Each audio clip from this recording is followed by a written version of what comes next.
Anthony, I'm excited to be meeting today for this webinar with you and talking about modernizing IT without the mayhem. I think it's an interesting topic that we both have some unique perspective with. Would you like to start by introducing yourself? Sure. Anthony Buono, major account executive here at Charles IT. Been in the CMMC space for quite some time. I worked on as a defense contractor prior to being here. So I have some experience in both sides of the house, but in the IT cybersecurity market where I played over the last 20 years or so. Awesome. And I'm Tom Tetrault for everybody. I have been in the MSP space at Charles IT for about 10 years. I've worn a number of different hats, started as a tech, was a team lead, and moved into account management, and now I lead a project management team. So being able to work with our clients and implement their solutions and help them with their needs, whether they're forecasted or not, is something that is in my day-to-day. And I know you get the opportunity to talk to a lot of prospective clients, so this will be a great conversation. And then for me, prior to being here at Charles IT, I was in the finance space too. So compliance is something, no stranger to me as well. Started in finance. Now we do a lot of more CMMC based compliance assistance with a lot of our clients, or HIPAA based, et cetera. So I'm curious, Anthony, when we talk about modernizing IT without the mayhem, I know that is no shock to you with your day-to-day and you're talking to clients, but I'd love to hear more about how that comes up in your day-to-day conversations.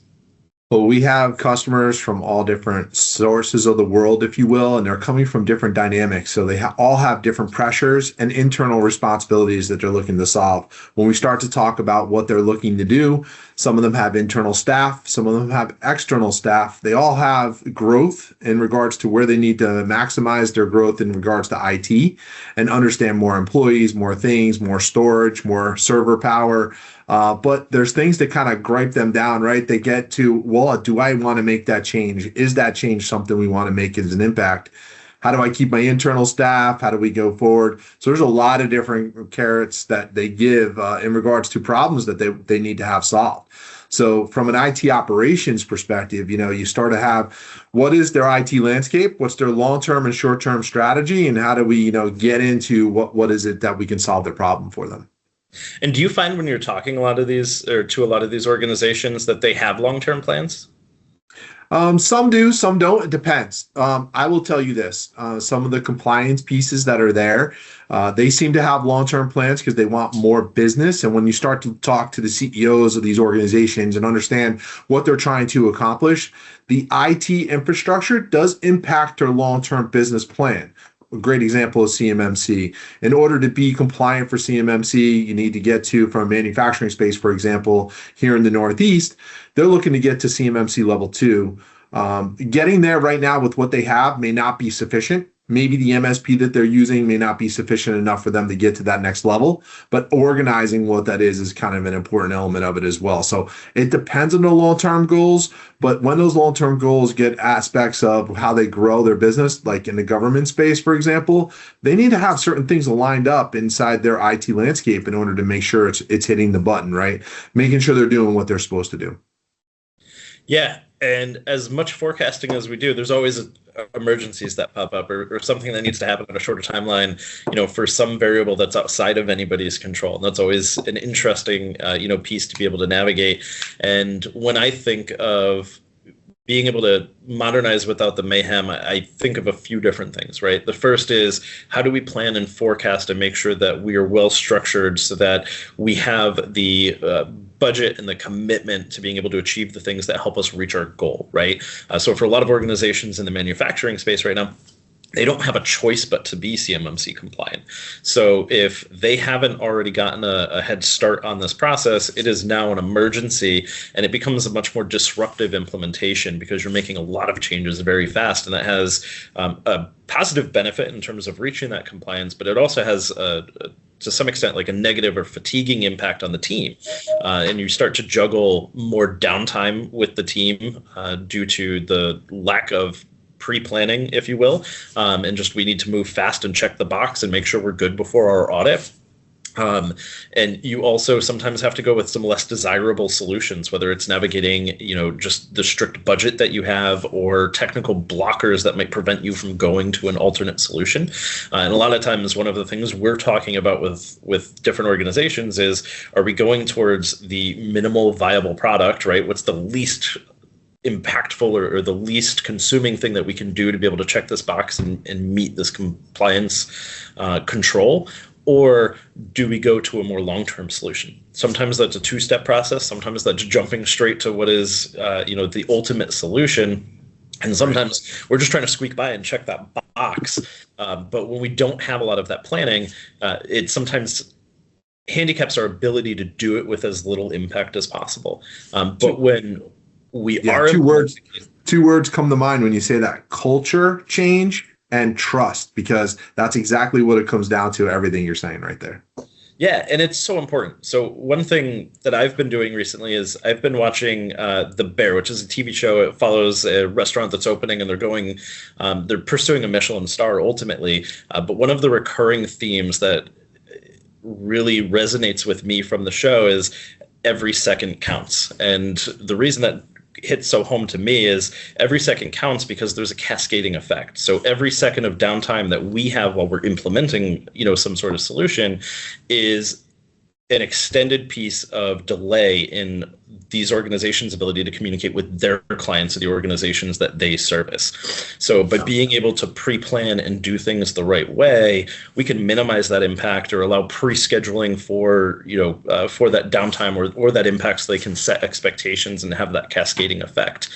But when you think about it, multi-factor authentication is a fantastic example of this, because there's a right way and a wrong way to do it. The wrong way is to do both phases at once. And when I say phases, I mean your enrollment component and the enforcement component of MFA. So the enrollment piece is getting the app on my phone, validating my identity, syncing it with everything. And the enforcement piece is actually configuring the environment to say, do not allow somebody to authenticate and sign in until they have validated their MFA, right? And they've gone through that process and been able to do it. So if we're in a solution where we're deploying MFA and we do it the right way, right? So we make sure there's a pre-enrollment piece. Everyone sets that up on their own time. There's no downtime. When they have, 5, 10, 15 minutes to go through that process, they can go and set it up. And once we've validated everybody is enrolled, then the cutover event is simply put in password, do my MFA, and now I'm in.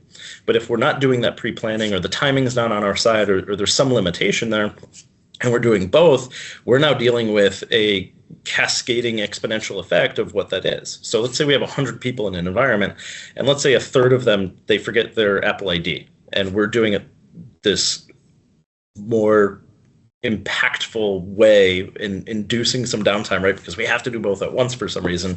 Well, guess what? We now have 33 people in the organization that don't know their iCloud password. So they can't install the Microsoft Authenticator app. So they can't actually authenticate, and they all need support and help, or they need to go reset that password. Now, how many IT resources are assigned to that?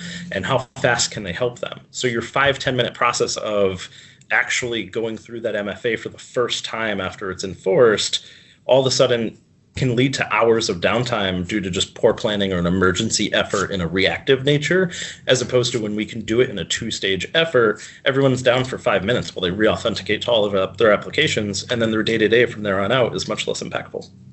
I think what's impactful also is back to the same 2 words I used before: culture change and really trust. And culture change is one of them. And I will just say, most customers in the manufacturing space right now that we're seeing, they don't even have phones that are allowed on the shop floor. So it's very interesting to see, how would you implement 2-factor authentication in an element where they don't have it, where they don't have the cell phone policy in place, where they don't have an ability to do a 2-factor authentication already. And they're like, what does this mean? I have to do that to log into the network? How does that make that sense? There's also an education part to gain trust of why we're making that culture change as well. So there's 2 factors there that I do think that matter to 2-factor authentication, right? That it's not just an easy implementation. Here's what you're going to do. Get your Apple ID ready. Here we go. There is more to it in the background, especially from a culture perspective, depending on the organization. Financial teams, I feel like that's a little different. Healthcare is a little different too because they're mostly using other tablets and other things that might be in the environment. So there's a little bit of a mix, but in the manufacturing space, definitely see a different hit. So we have to realize that there is an ability that they have, an ability that does not, that's a reaction to the culture that's currently involved today. Yeah, and I think what you're really highlighting there, right, as I hear it, is things can be painful or they cannot be, and it all depends in the prep work, right? It's like painting. 90% of the effort and the end result comes in the preparation to the actual Right. paint being applied to the wall, and it's the same thing with our infrastructure and our environments that we're managing. And I think we do a great job of that. And I will just say from an MSP perspective, understanding the discovery process and what's actually getting to the relationship with the customer as we gain partnership with them and understand exactly what their environment looks like. Painting that picture in that environment really helps understand what are those pain points that we're going to start to see. Those pain points are going to be then identified out. We could talk about it as we're going to do multi-factor authentication. What does it really mean to the company? Now, it's not just an IT function, it's also a culture function, right? So it's a process that you have to kind of blend that psychology together to make sure that they're understanding what the impact is going to be to their employees, how it's going to be rolled out. If it means how do we get everyone in with their device in one day or something like that, but make sure that it's actually something that's going to be implemented for the factor of here's a cybersecurity resolution that we're trying to get in place that you need to have as a mandatory requirement. Yeah, and I think that's for us, we go through when we talk to any prospective organization that we're working with, the very first step we do is go through an OML assessment. And really the way I boil that down is it is a two-way conversation to both understand the wants and needs of an organization and also to make sure that they understand what are the efforts that they're going to have to undertake to get to their end goal, whatever that may be. And that's a process that you're very close to, but can you tell me a little more about that? Yeah, I mean, there's this like 60, 90, 30, 120 days outlook of what you're going to do when you turn into a relationship with Charles IT. Then there's this other aspect where you're starting to take a look at what's actually happening in their environment. So all of these things are going to kind of impact it to what's actually taking place. And we give them on the basis of the OML report, how things actually break out for what's going on in the environment that they're in. So it kind of gives them what is 6 months out, what is 12 months out, what are the things we're going to have to plan on in order to understand what their budget is now and what their budget for projects might be in the future. These are all impacting towards something, most likely towards compliance. That's usually one of the things we go after. So when I think of modernizing IT, there's three main buckets that I tend to boil everything into. The first is our fundamental components, and this is what I'm going to call our life cycle replacements, right? So it's making sure that we're staying on top of the bare necessities and the replacements. So that's replacing our computers, replacing our networking equipment, and ensuring that we both have the latest and greatest in terms of like feature set and stability and functionality to enable our team to perform at their highest. And it's also making sure that we're avoiding unnecessary, unplanned issues, via the form of downtime. The second bucket that we see and talk a lot of, especially right now, is security.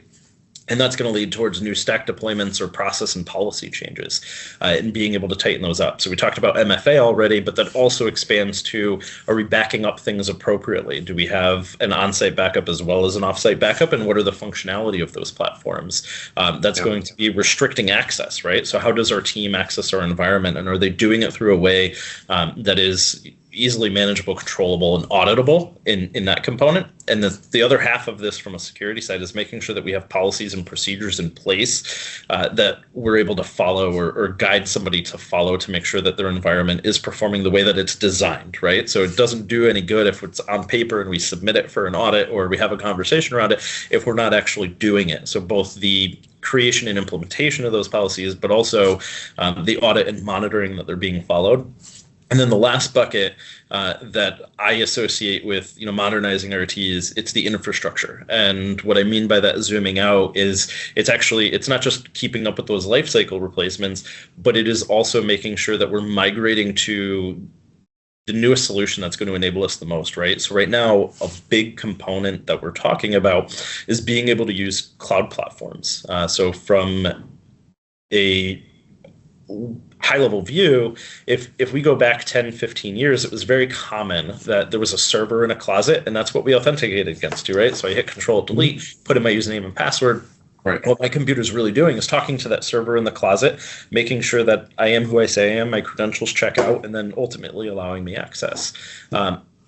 What we are shifting to is a cloud solution where we're leveraging different platforms, and namely, we're using Microsoft Entra and Intune for computer management, et cetera, which gives us a lot of functionality. It gives us a lot of mobility. But the other piece that it also does for these organizations is it reduces or eliminates a lot of CapEx costs, right? So being able to move away from a life cycle of a server, which may be a very expensive expenditure every 5 years or so, and instead moving to a place where we're using functionality that's included with the licensing that our team is using already for their email account and, like their Office licensing. So we're able to open up new features. We're able to give more mobility in a secure way to these environments, and we're able to reduce these life cycle replacements that are ultimately, CapEx expenses, and give them more flexibility in their IT budget and where they can apply those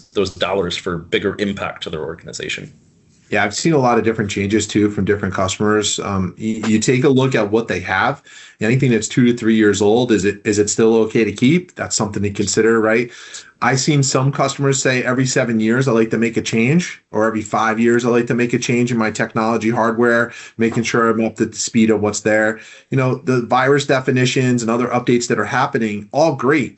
I've even had a customer say, I need a new firewall. Our firewall went down. We were down for a day. Now I want to replace it, but I also want to transition to a new MSP. All great. What's the impact to you? Is that really the thing you should do right now, or should we wait until you transition to your next MSP? All impactful things in regards to, they don't know, but they want to make a reaction to it. Those are some of those hard, I need to get this done really fast type of things in play. Cloud storage is also another one. Cloud in this capability and different compliance requirements have different needs, and how you're storing that information and how the process is actually creating what you're doing is actually very, very important to be able to document what's actually taking place there. So we know that there's a difference. Different companies can do certain things. All I'm saying is, from a cloud perspective, is it always safe? Not so quickly, right? You have to make sure that you have the right proper implementation of how you're using it from a process perspective, protecting the data, and making sure the right people have access or role-based access in regards to what they can push or pull to the cloud. There's reasons for it, depending on the manufacturing space for CMMC, for example, or from HIPAA, from a healthcare perspective. How do they gain access to what they're actually looking at? So there's a lot of different elements there that can play. So if I'm summarizing everything we've talked about so far, what we have is environments that are changing and implementing new solutions almost faster than ever before. And a lot of that's driven by compliance and regulatory requirements and a need to meet deadlines and objectives that are being set forth. And that there's both a good way and a bad way to do these, right? In terms of pre-planning and budgeting, but also in terms of the actual technical implementation, and being mindful of the fatigue and stress that we place on the team within an environment in regards to the amount of changes that are happening over a period of time, and especially the finance team, right, in terms of managing how those expenses are made, and where can we save dollars somewhere to reinvest those into a better solution for us, or be able to extract more value. And I think all of that leads to me is, we're in the MSP space, right? So we're both outsourced IT, either working independently to fully service the IT needs for organizations, or we're in a co-managed experience where we're working alongside internal IT teams and resources to support these environments. But what I'd love to hear from your side is, where do you think that us as a managed service provider, any MSP, has a leg up in terms of implementations and planning over some of the other configurations for IT support that may exist? Well, I think there's a lot of different elements to that kind of add some value to how things are going. I'll give an example. There's a customer that I know that it's currently has a contract with an MSP, but they're charging them by the hour for every single project. When I open up a ticket from a help desk perspective, they're charged by the hour, depending on what that is. They can't plan or budget for that. So there's a nuance to how is their pricing, how is their strategy in regards to the proposal that we give them.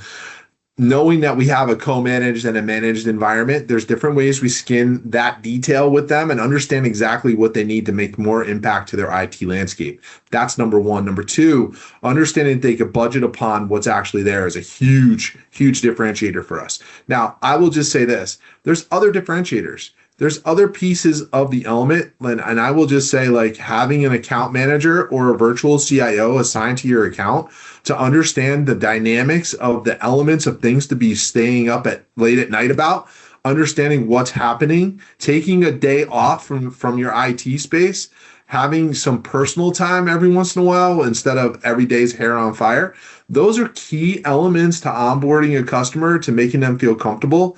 Understanding they have a personal team as well. So I think the last piece of this is, we strive on everybody answers the phone. There's always a person there. You always have a dedicated team. And I think from an onboarding partnership perspective for a customer, they look at that as something that's very familiar to them and something they get comfortable with right away. That relationship right from the beginning is very impactful. I think you saw me smiling because one thing I've always sworn, having a technical background myself, is that I never want to be a one-man internal IT. And yes, it's because of some of the items that you mentioned, right? Of you're always on call. If you go on vacation, then either the team is suffering or you're suffering, and some of those components that come into play. But the other piece from a technician's perspective is there's a lot of value in having other people that have different experiences with different components, et cetera, to be able to bounce ideas off of and plan alongside and have those holes. And from a, security and compliance standpoint, even components like change management can't exist when you're the only person who understands what you're doing, right? So I can very much put together a technical project plan and present it to you, Anthony, and you're going to look at it and go, sounds good. I trust that you've done this work. But if I bring that to another technical resource, they're going to start asking questions that make sure that my plan is well polished and I have a rollback plan. I understand the implications. And ultimately what that does is it prevents us from having unintended consequences with changes that we're making. And some of these changes are very significant and very impactful. So the value of having a team is there. But the other piece is when you're doing large scale cutovers, it's the extra hands minimizes downtime for an environment. So one of the things that I love that we have the ability to do is essentially scale up or scale down resources that are assigned to an initiative, right? So if we're doing something that's going to require a manual touch to 100 users, we can bring in more people and scale that in a different way. If I'm an internal resource, I'm the only person there to help 150, and it changes what that deployment plan looks like. Sometimes we have flexibility, sometimes we don't, depending on the tool. So for me, I like my vacations when I take them, and I love having a strong team that I know can, be able to back up and support the different environments that we're touching. But more so, I really love being able to work with other people and be able to support teams, minimize downtime, and make sure that those cutovers are more efficient for the team. Because a big piece that doesn't always get talked about is if you have a lot of failed cutovers or you run into issues, you're going to have trouble getting management to sign off on your next initiatives that you want to deploy. And you're having some of that loss of faith there, or some hesitancy because of a history of unintended consequences, versus when they're going really, really well, that starts to shift the needle a little bit and you get a little bit more traction. The environment can move faster in the right direction with a lot less consequence, if you will. Yeah, there's a couple aha moments in there too. I know everything you're saying is correct. We have different things that I think are very impactful to the customer. When you start to talk about where the packages are that we deliver to them in the proposal, there's different options in there, and identifying what those options are and understanding what their goals are to get there. In a conversation, it could quickly get to a better package that we might need to give to that customer, right? It might be an upgrade. It might be something that needs to be implemented. I will say this though. The other impact is the resources that we have on our staff, the extended team, which is a great highlight and differentiator for us, is the managed services piece. Managed compliance, for example, in regards to what is going on from a monthly support perspective. Here's all the tools that we have. Here's the support elements that are there. But guess what? Something that you might want to implement might impact the process that we have for example, CMMC. And if that process gets implemented, we have a team of people, resources that actually help our customers with the impacts of what that can be. There's an overlay to that, obviously, and we have a full impact team to it. But my point is, knowing that we have that expertise is something that customers feel comfortable with. And that's why they choose to move towards an MSP in regards to the complexity of the environment that they can manage. And that complexity changes, and you know this. Our customers, every day is not the same. Every day could be completely different. Having that trust in what we do is really important. Yeah, regardless of the IT relationship, I think the most important piece in what we're talking about is that the biggest way to minimize the mayhem aspect of modernizing our IT is proper planning. And that starts 1 to 3 years in advance on what these efforts are, and making sure that both from a financial and budgeting and change perspective, that all of that is flowing correctly and it's on the calendar. People have rate sign-offs. We're prepping in advance, and really avoiding the pain that comes from last-minute initiatives or not having good clarity as to the best way to approach a process. And can we get to the end result? Yeah, you can, but can you do it while minimizing impact? And one of the things that's very important to me is a zero downtime approach wherever possible, and whether that's the environment and it's just internet or server access, right? Or if it is, the actual downtime for a user swapping to a new computer, it's how much do we minimize that downtime? Because it's important to make sure that everybody is in their role and in their seat, and IT is an enabler, not a drag to their day-to-day. And I think they can serve. That conversation is a lot different from a CEO perspective to the IT team as well. So you got to make sure you're making the story is planted properly in order to have a smooth partnership in that transition as we're doing it. It's huge. So, how do I determine, and from your side, how do I determine what my roadmap looks like, right? So we're talking about the importance of looking ahead, 1 to 3, and in some cases even longer years, to plan what our IT structure looks like.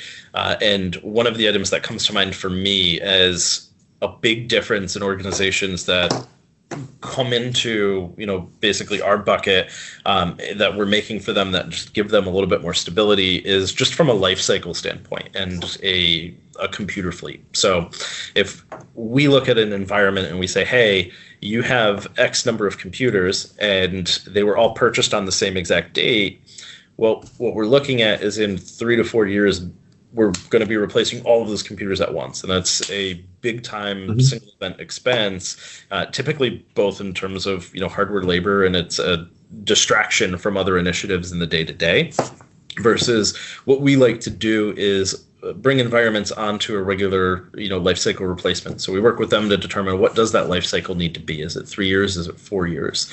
And then depending on that, what we do is divide the fleet up and say, hey, every year just plan to replace 33% of your fleet, and you'll never have a computer older than 3 years. Only a third of your team is being impacted on an annual basis. It's good for budgeting, it's good for planning, and it eliminates surprises. What we find with a lot of organizations that we work with this is they've never done that before. It is we fix it when it breaks, which is an unexpected day of downtime in a lot of environments, because they don't have functionality like autopilot set up through Microsoft that just allows you to take a computer out of a box and have it set up and ready to go. And they have someone who needs to manually pull it from inventory, drive it on site, set it up, and you're doing it a bit of the long and slow way. So it's both having the tools to be able to triage those items as efficiently as possible, but it's also just the pre-planning to avoid that downtime altogether. If we zoom out from that, how do I apply that same type of logic to other areas of an environment, a business? I mean, it depends on what you're talking about. I will just say, before we get off the topic, our customers don't always have a beautiful picture of all of their desktops and laptops and tablets all together as one. They might be the chaos theory. And the chaos theory to me is they bought one at Best Buy, they bought one at Staples, they have a combination, right? And then we're talking about what you just organized in the discussion there was the fact that we can get them all on the same page. What that helps is, and they don't realize it, but the process to do break fix on some of those elements, those are all things that if we had them all on Dell or all on HP, whatever that would be, that would give them sort of the same process to fix each, instead of having a Lenovo laptop or a different Microsoft Surface tablet or something different, and they all act differently. So we all have to have a process in order to get to that. When you get to the networking equipment, some of the networking stuff that's there, and all of the detail that's in that networking piece, we talk about Cisco Meraki moving from a sonic wall switch that maybe they bought at Staples, things of that nature. Those are all impacts. And what happens is you got to make sure that you have everything ready to go so you have an impact to change. And when you have an impact to change, that is something that's a policy that's committed to, right? So I call it the golden image, but on a laptop, for that example, there's a golden image there. There's an image that you have that is actually going to be rolled out for each one. Then you're going to say, okay, what's your network dynamic, right? For everything that needs to be set up for your switch. What are all the connections to that switch? Is your switch large enough for where you need to grow to? Is there a 24 port switch or 48 port switch? Which one would be best for you to grow with? And you have to have that impact in regards to what's there. That applies to your firewall, to where you're growing, to your business, what type of internal applications that you're using, all the different things that you might have as web-based applications that are impacting your firewall as well. So your internet access matters, how you actually control that. Is it fiber into the building? Is it copper? All those are all conversations you're having at the very, very beginning level when we onboard a customer, which is really great information. One of the pieces that stands out for me from the onboarding process, which is something I'm very familiar with here, is the importance of documentation in avoiding that mayhem, right? Keeping with our theme and how do we avoid the mayhem? Documentation. And it comes in a few different ways. The first is from a disaster recovery standpoint. A lot of times people are like, we have backup, we're set. But have they done a dry run? Have we documented the issues that could come up during a true disaster scenario? Do we have an order of priority for which servers need to be stood up? Do we have all the vendor information in a single place? And one of the things that becomes apparent a lot of the times when we bring in new organizations and we're taking over that documentation is simply doesn't exist, or it's very fractured. Right. When we take that same approach from a ingestion perspective and we just apply it to the environment as a whole, a lot of times the absence of documentation is a major creator of pain. And it's downtime, it's negative impact, it's added expense, it is a flurry because someone doesn't find something out until it's too late, right? I'm in the middle of upgrading this computer, I can't roll back because I might not have the right stuff in place, but I don't have this license key, and now this critical line of business application cannot work, and the vendor is outside of their support hours right now. Versus like having that type of information really rolls in and allows that type of process to be more seamless. We also see it a lot from a compliance perspective, where we have organizations that we work with and new to us or new to a compliance type scenario, and while they're going through the process, they realize they don't have policies written, or they don't have documentation to support what they're saying is configured, or they go to gather that documentation and evidence and they find out it's not set up as they actually are, which ties back to a few things that I think are important. One is, regularly scheduled audits, right? So just because you set something up once doesn't mean it hasn't changed. So having components to go back and make sure that your expectations are true, because if we're making assumptions, what they say about those, it's not typically going to be good. The other piece is making sure that if something is being claimed outside, whether that's during an audit, they typically require evidence, but sometimes like cybersecurity questionnaires is another example. They're not typically asking for evidence. They just want you to check the boxes. Is this configured? Is that configured? Do you have a solution for this? And there's a lot of risk that gets carried with that if it's not being properly filled out in terms of having that information reviewed and audited prior to submission, right? And I think of a worst case scenario there being where an organization fills out that questionnaire and says, oh yeah, I'm going to check this box saying we have MFA, even though we don't, because I'm going to get a better rate on my cyber insurance. But then when they do get compromised, what issues are they going to run into when it comes out that they didn't actually have multi-factor authentication in place and that wasn't accurate? Or they did have it and it was enabled, but it wasn't enforced, which led to this whole, et cetera. So there's documentation in terms of validating the configurations and documenting what they should be and going back and auditing it. There's documentation in terms of the policies that we're writing and being upheld to make sure any member of an IT team is following that same exact process. that's been documented and submitted. And there's also documentation in terms of managing the environment that you're in. So as you're going through any sort of growth effort or even a troubleshooting scenario, downtime and impact is minimized because all of the correct information is at your fingertips. And that's one of the biggest gaps. I have to repeat it again, is one of the biggest gaps in any environment is that documentation isn't appropriately written, managed, or maintained. And that is critical and detrimental depending on the state of that information. Real life environment. I mean, I've seen customer that has an IT person on staff. We have purchasing and or operational person kind of engaged, and they're not even on the same page. Like, oh, we need to do that for CMMC. Oh, I didn't know we needed to get that accomplished. I'm never going to get that to be done. How am I going to be an expert to make that take place? How is this going to be a process that we want to have in play? All of those things come into play. And what happens is you have these moments and dynamics when these meetings, and they're like, nope, we need to outsource that. That is something that the trust factor for what we could do comes into play. That is where our team overlays into exactly what they could do to solve that problem for them, to understand that what we're implementing is not just a change in their IT landscape to increase their cyber posture, if you will, for everything like two-factor authentication and such, but it's also to help them document and have a roadmap moving forward in regards to what their plans are. Sometimes that timeline is impacted by an audit. And let's just say CMMC, for example, that might be 12 to 18 months out. You have to work backwards to that audit. That's interesting. Well, how do we get to that spot? We better start right away, right, to get to that element. There's other elements of it that matter in regards to the CMMC requirements, but documentation and documenting all of that process while you make a change, you don't realize, like, for example, someone wanted to add more laptops to their manufacturing space.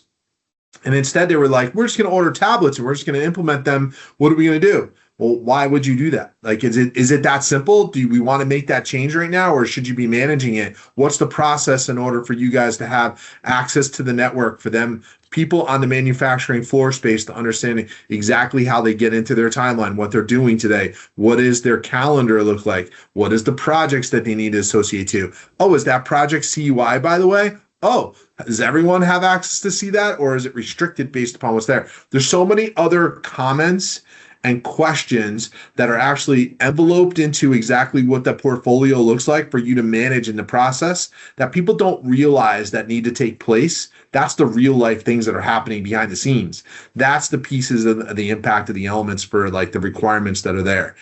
Let alone, after you get your audit, there's also ongoing maintenance that needs to take place. Who's doing the external vulnerability scanning? Who's doing the internal vulnerability scanning? There's so much more stuff that you don't realize that you need to take on in order to say the CEO wants to build, another $3 million next year in government contracts. Sounds great. How are we doing it? Like, is it realistic that you could just say we're going to budget to say we're going to do that next year when you didn't even start any of the elemental impacts, right? We don't have endpoint encryption. You don't have a SIM solution in place. You don't have the proactive threat hunting capabilities that are actually required. So some of those things need to be done in a conversation and a process aspect. I love your example of the tablets because it really highlights that up front it may seem faster and easier to just buy a bunch of iPads or the equivalent and deploy them in the environment. But that very well easily could lead to mayhem because you're really doing, if the rest of your environment is all Windows based and that's what your policies and your management and your tool set is really built around, then from a compliance standpoint and from a security standpoint, by introducing iPads, you're introducing an entire new ecosystem that requires an entirely new tool set for monitoring and management. A lot of times that doesn't carry over from the existing platform. So I think, that's one of those scenarios that comes to be like, penny wise, pound foolish potentially. In yes, it got me to my initial objective, but really what I did was I just opened up a can of worms, because by the time, if I didn't know this, by the time I figure it out, I now can't reverse the workflows that we've put in place in the organization. That's right. It's too detrimental. I'm forced to march forward into this trap that I could have avoided altogether. And I think what you're emphasizing with that, keep me honest, is it's important to have the right people and the right consults and the right information to make sure that you're not creating your own mayhem by being short-sighted in a decision that's being made. One change can create such mayhem within their environment. They need to make sure that their IT landscape is secured and done properly. And I would just say organization of what that looks like and how it impacts other elements of what their goals and objectives are very, very important to make sure you have an honest conversation about, because it's not so simple to just go buy something and make it happen in your environment. You need to figure out how it impacts everything else that's going along in your process. It's very, very, very interesting conversation. Absolutely. I'm curious, Anthony, if we have any questions before we start to wind down from our side that we can help. So we'll let that go. But while we're prompting anyone to ask any questions that they may have, is there anything that you think we may have overlooked in terms of our topic today and the priority of really what ultimately comes down to is pre-planning with the right team? Yeah, I will just say there's one aspect I think that we didn't discuss. It's really, trusting in your MSP really takes a look at where your managed service provider is actually adding value. There's some MSPs that identify the fact that they can't do certain things. They can only take them so far. They're really just a help desk, IT support organization, maybe doing some break fix things for them, and that's really it. When you have other ones, and we're partnered with some too, but when you have other MSPs that are out there that are looking for the extra advantage, we don't realize, we take it for granted, but what we have to offer is actually something above and beyond, especially from a compliance perspective. And customers see that, they recognize it, they know that there's an impact there. They also know that there's a requirement that they need to hit, and maybe the person that they're talking to right now may not be the right person or partnership for them in order to proceed forward. And I say person because sometimes it's a one-man shop that's actually taking care of these customers. That's crazy. Sometimes it's a one-man operation internally that's taking care of them, and they can't really expand from there. And sometimes it's another MSP, but in some cases there can also be a blend of us. And I would say to you that there's different impacts at every customer. We have to make sure we're asking the right questions to get there. What I'm hearing in there too is that it's not necessarily a byproduct of malicious or negligence that someone isn't educated on these items, but rather, really highlighting that the IT environment and the specific knowledge needed has evolved so extremely. And it feels like just yesterday that we were talking about, do I have antivirus on my computer? Yes, then I'm good to go. I don't need anything more than that. Right. And it's become so much more complex in terms of making sure that an environment's covered.